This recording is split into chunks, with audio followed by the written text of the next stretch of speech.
Hey guys, Hello! welcome back to our channel. It's been a minute since we've done this sort of setup here. So as you know from the title of this video, it's a Q&A. A few days ago I announced on my Snapchat for people to send in questions so we can answer them, and that's what we're going to be doing today. And as usual we get a lot of them, so we hope we can go through as many as we can. So basically I have screen grabbed a lot of the questions that I got on Snapchat, and just in case you sent me a question and you wondered why I screen grabbed it, I'm not trying to be creepy.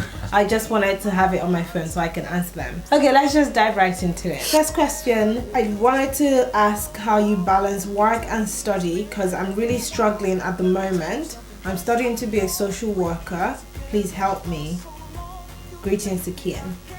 First of all, respect for study or being a social worker. Yeah. I think that's one of those jobs that often don't get as much attention and respect, so well done for that first of all. So I think it really comes down to prioritization. What it means basically is to be fully aware of your schedule for work. So know exactly the hours and the days you have to work. Yeah. And then equally of course be aware of the schedule for school in terms of classes, but also the subject you want to study maybe in the evenings. Yes. And then actually plan your week or month even ahead. So Adanna, I remember used to have these schedules on her wall for the next, I think, up to 3 months sometimes, right? I think for the next 2 or 3 months, sort of planning out already a little bit, like I know exactly on Monday I won't be able to study because I have to work full-time or whatever it was in her case.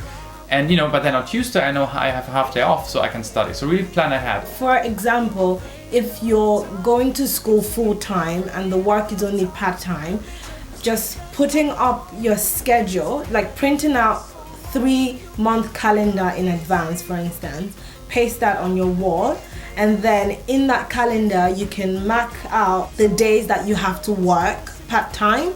And then you know that, for example, you're working 2 days a week, you know that you have 3 days to study this amount of material, if that makes sense. It's all about prioritization and, in my case, visualization. So being able to see somewhere on a strategic part of your house that this is what I have to do, that kind of gives you an idea of how to juggle things around, in my opinion. Will you continue to film med school videos when you resume your residency?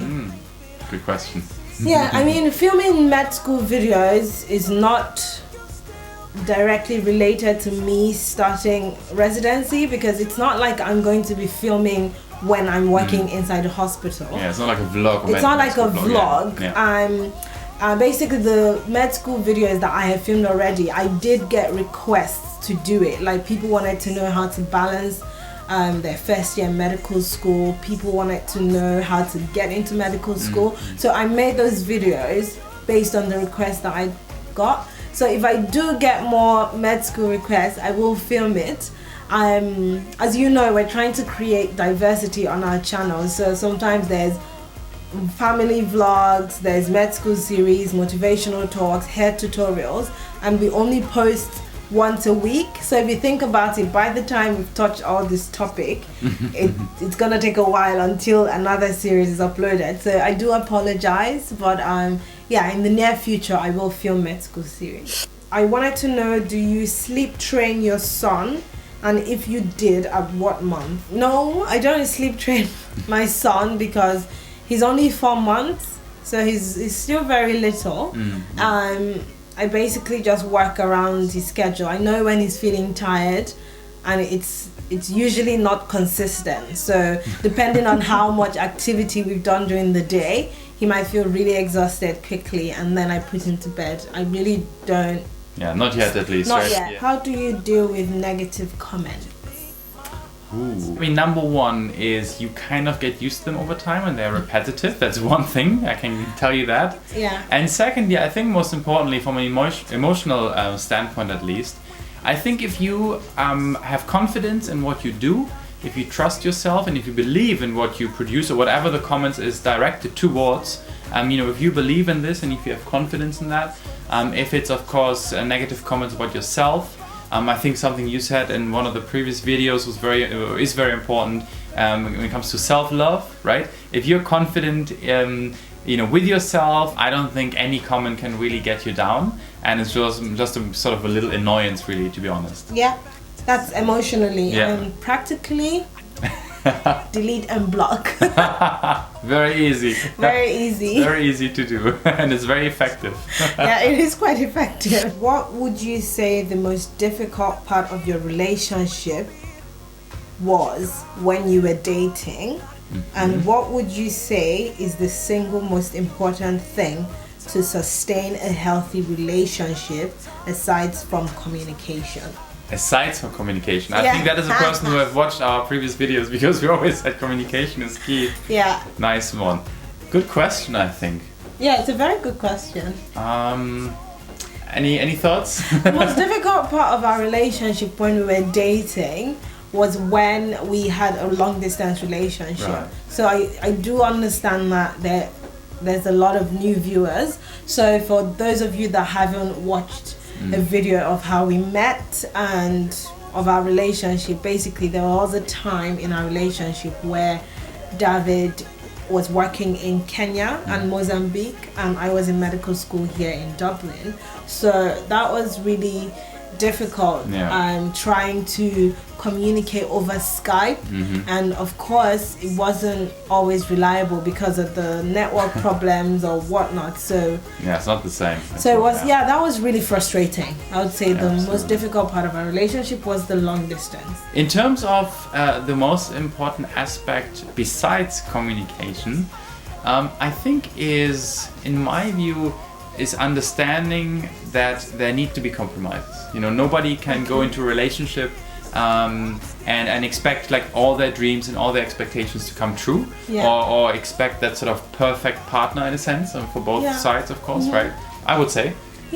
You know, you have to at the end of the day, you have to really know what are the most important aspects. You know, and what are the aspects maybe you can agree on, like, you know what. Or you can agree to disagree. You agree to disagree, of course, but yeah, it's just, I think that's something that compromise. You know, understand that the other side always has a point as well, right? Yeah. Opinion is subjective. That, nobody's right or wrong, really. It's just a subjective opinion. Yeah. So yeah, that I think helps. It's not easy, don't get me wrong. It's not an easy thing to do, but it's just something, a process in your mind. I agree. There you go. Made a lot of compromise. Oh wow, I think we both have.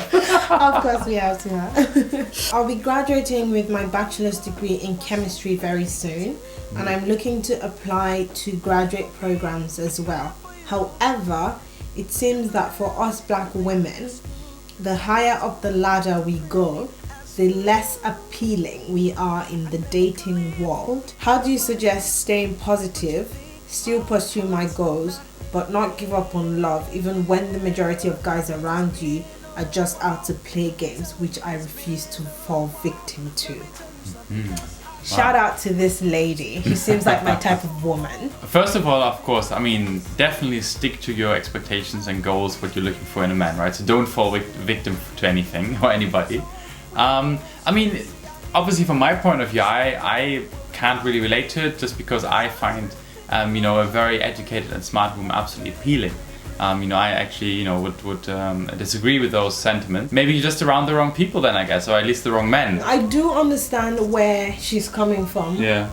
Because I grew up in this kind of society. Certainly when I was growing up, I remember having conversations with my friends, thinking about how we were ever gonna find men to marry us when we became career women. Right, because we lived in a society where it was spoken and unspoken. Like people did not have any shame whatsoever telling you that if you're so highly educated, you might not be with the right man. Because you might be intimidating men, right? Because they're supposed to want to earn the money. Exactly. You're supposed to be, you know, the subordinate, you know, and the man is supposed to be the breadwinner. Right, yeah. So, I mean, so if you're going to be a doctor, if you're going to go to grad school, what do you expect your husband to be then?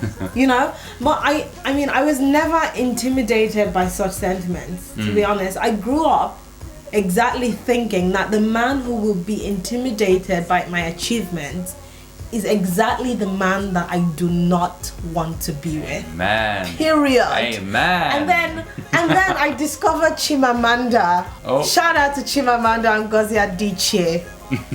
Boss lady.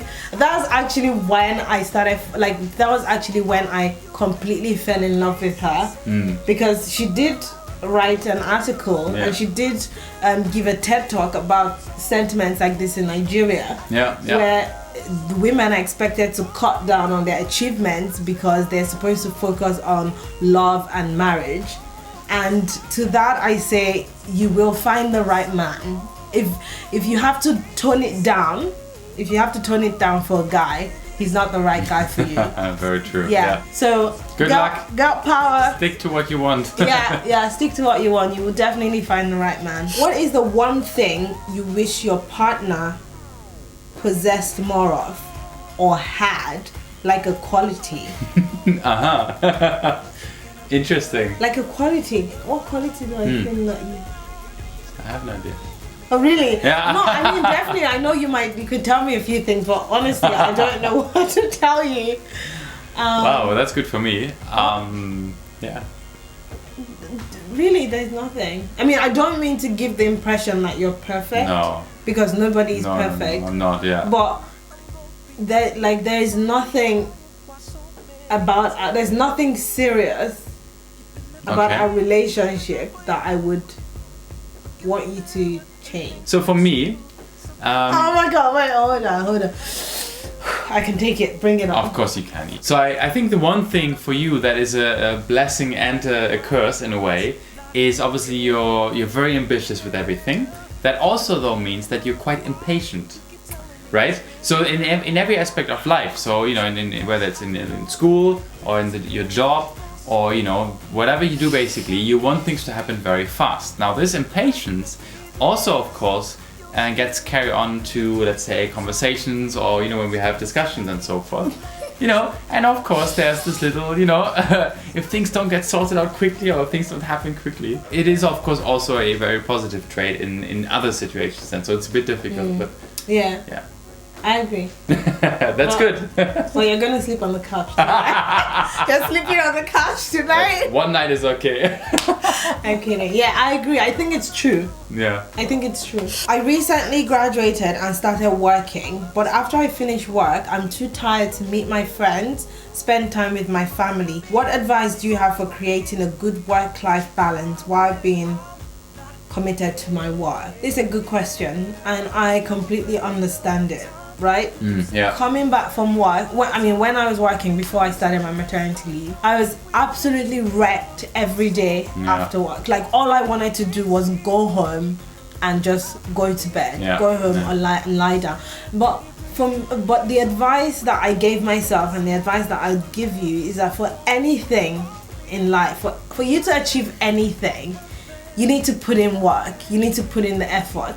So like visiting your friends, visiting your family, you're tired, but you need to put in the effort. Yeah. So for me, I wasn't the one that would ring up everyone to say, you know what, let's go out for a drink, let's go to dinner. But one thing that I made sure that I did was after work, if I did get invited by my team to go out to a pub or to go out for dinner, I tried not to say no. Yeah. So I almost always said yes, because the way that I thought about it, like if a member of my team is gonna invite me to go out, I mean they did the same work that I've done throughout the day, so I'm gonna suck it up and go. So even if you're tired, just try. How does it feel being new parents? What are the good, the bad, and the ugly moments? Well, it feels amazing. I think that's needless to say, right? Yeah. I mean, of course. It's, as everybody says, probably one of the best feelings in the world. Honestly, every day you wake up and you look at your son or your daughter or your kids, it really is. It's just a feeling you can't describe, honestly, until you experience it yourself. It's amazing. The challenges, though, I mean, of course, I guess, you know, the whole night shifts, being very tired all the time. You know, there's no schedule really you can stick to, of course. You have to, whenever, you know, your kid is hungry or has any sort of, you know, issues, it doesn't matter what time it is of the day and night. It doesn't matter if you're busy. It doesn't matter whether you're about to leave the house or, you know, you wanted to do something really important. Yeah. Everything changes and you have to tend to your kid then. So yeah, I agree with David in the sense of the good. It's absolutely amazing. I mean, I don't think I've ever felt as proud. Every day in the back of my mind, I just hear myself saying, I have a son, I have a child. So that's amazing. The challenges, honestly, for me, is the adjustments, right? So no matter how much men and women fight for equality, there is no equality when it comes to parenthood. For the sake of biology, there can never be equality, and that's something that I find a little bit difficult, because I mean, I'm breastfeeding. Even if David offers to stay back home, there's no milk in his breast. So I have to be the one at home with Kian. So, you know, during the day, most of the challenges I have to deal with, and that's a bit difficult. But the good thing is, as soon as David gets back from work, he almost always does everything else. They're of course having bottles in the fridge, you know. I mean, of course that works for a little while, but of course you can't do that for too long, you know. So for me, even like stopping work and now watching everyone finishing their internship, I mean, it just means the progress in my career, but in the grand scheme of things, I'm very happy to be home with Kian. Yeah, of course. Adanna, you mentioned that you were taking German lessons. Is David also learning your language? Well, Kidu. David is impressingly he is, you know, teaching himself the language, but as you know, mostly in our house we speak English. And that's even the reason why I'm taking German classes, because we met and we started off speaking English. It's now very difficult to speak anything else to me. But you're really good at speaking German to Kian. Yes. Yeah, David always all the speaks time. German to Kian. Yeah. All the time. The problem with Ibona for me is, number one, you won't find any classes, right? So you can't just go in Dublin here and like find an Igbo language course or something, right? And of course, secondly, even like you don't hear the language at any point, you know, anywhere around you here really. So it's very hard, but I'll try my best. How many kids do you want? I think a lot of you are wondering about that, right? We just had the first one, so calm down. But now we might be expecting the second. Excuse me? That's one way to break it. No, I think, for me, I always said this before, and I said it to Adanna, I think from the day we met. For some reason in my mind, I find 4 kids somehow is ideal, but I don't know. It's funny, from the first time that I met you, you've always wanted 4 children. I don't know why. When I was a little girl, I thought I wanted 11 children, right? No, the older I've grown, it went from 11 to 9 to 7 to 5 to... Right now, I want only 2 children. Wow, that went down. Yeah, I want only 2 children. How long is maternity leave in Ireland, and when do you go back to work? So a lot of you have been asking this question, and a lot of people have been asking, do you have any nanny? No, but if you do have one, please send her my way. I actually do need one. No, I don't have a nanny. Maternity leave in Ireland, lucky for us, is 6 months. So if you are employed, you're entitled to 6 months paid maternity leave. And then after that, you can take additional 4 months unpaid. Right. So in total, 10 months maternity leave. Yeah.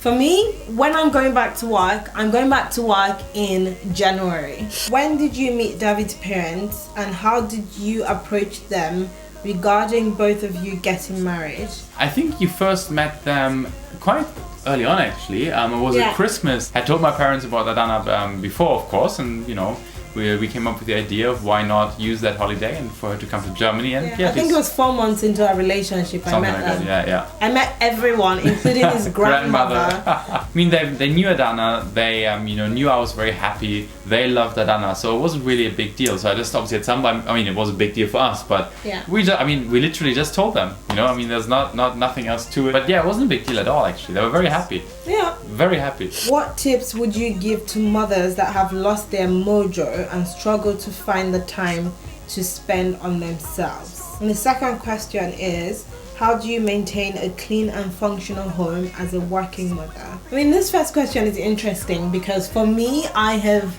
gone through that phase. So initially, when I just had Kian, I was at home all the time. And I think I could say that I lost my mojo. I mean, I was tired all the time. I wasn't motivated to go out. Yeah. And I was, just alone, feeling lonely because David would go to work. So I was home all day with Kian. And I thought like the days just dragged on because I didn't do anything. Fast forward to when I feel strong, I feel like I fully recovered, I'm going out a lot. I was just saying to David today that the days seem to go by really quickly. So my advice for you will be to keep yourself busy. Try to get out of the house, try to get involved in groups, and trust me, you have no idea how helpful it is to meet someone going through the same thing as you and having the time to just let it all out, like let out your frustration. It's so relieving. And then keep yourself busy. And then the next question, how do you maintain a clean and functional house while being a mother? I'm going to be honest, it's really difficult. My house is not as tidy as it was before I had the child because I didn't have any other responsibility other than, dealing with us, Yeah. So there was time to do the cleaning, dishes, laundry, all that. I don't have the time to do it now, period. And I feel like one thing you have to learn as a new mother is to ask for help and to understand when you cannot do something and to accept it. Don't bring yourself down, just ask for help. So with that, guys, we're gonna come to the end of the video. I did get a lot of questions and unfortunately it's gonna be so long if we actually go through everything. Hopefully your question was amongst the ones that we answered, and if not, guys, I will try to we'll try to do another Q&A. Of course, as always, every now and then we'll do another one, so keep your questions coming though, and hopefully though there are some interesting ones for you in there already. Thanks for watching. All the best. Have a good weekend. Bye. Who is more romantic? When I met David, I had no bone of romance in my body.